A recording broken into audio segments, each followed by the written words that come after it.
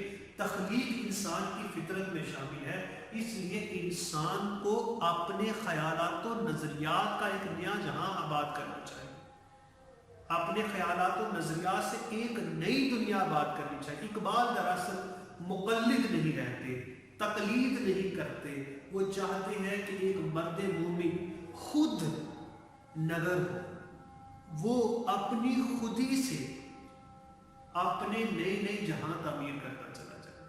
یہاں مغربی تہذیب کو بھی مد نظر رکھنا ہوگا۔ اقبال سمجھتے ہیں کہ مسلمانوں کو مغربی تہذیب اور ترقی کی تقلید کرنے کے بجائے اپنے نظریات اور خیالات جن کا ماخذ قرآن اور سنت ہے ان کو لینا چاہیے، وہیں سے سائنسی علوم سیکھنے چاہیے، دنیا کی ترقی میں اس طرح سے بھی شامل ہونا چاہیے۔ اسی طرح شاید یہاں بتانا چاہ رہا ہے کہ خواہشات کی مادی دنیا سے عمل کی دنیا بھی ہے، جہاں ہم اپنی خواہشات کی تکمیل کے لیے عمل کو سر انجام دیتے ہیں۔ وہ دنیا جب تک کسی بھی قوم کے افراد میں نہیں پیدا ہوتی تب تک کچھ بھی نہیں ہو سکتا۔ تو یوں اقبال یہاں ایک مرد مومن کو سمجھا رہے ہیں کہ تم آزاد ہو، آزادانہ منش ہو، تمہیں چاہیے کہ تم تخلیق نو کی طرف بڑھو۔ یاد رکھیے عزیز طلبہ و طالبات کہ جو آزاد طبیعت انسان ہوتا ہے وہ دوسروں کا مقلد بن کر نہیں جیتا ہے۔ اقبال سمجھتے ہیں کہ انسان کو اللہ تعالیٰ نے آزاد فطرت پیدا کیا ہے تو اس کو آزادانہ سوچ کے ساتھ ہی آگے بڑھنا چاہیے۔ یہ جو اس کے ارد گرد ترقی ہے یہ تو کسی کی مرہون منت ہے، اس کو اپنا بھی اس میں حصہ ادا کرنا چاہیے، تبھی جا کے پھر کچھ اہم نام پیدا کر سکے گا۔ جیسا کہ اقبال ہی کہتے ہیں جہان تازہ کی افکار تازہ سے ہے نمود، کہ سنگ و خشت سے ہوتے نہیں جہاں پیدا۔ نئے نظریات کی وہ بات کرتے ہیں، وہ نہیں سمجھتے کہ اینٹوں اور پتھروں کے مکانات بنا دیے جائیں تو یہی ترقی ہے، وہ سمجھتے کہ قوموں کی ترقی نئے نئے نظریات اور خیالات سے ہوتی ہے۔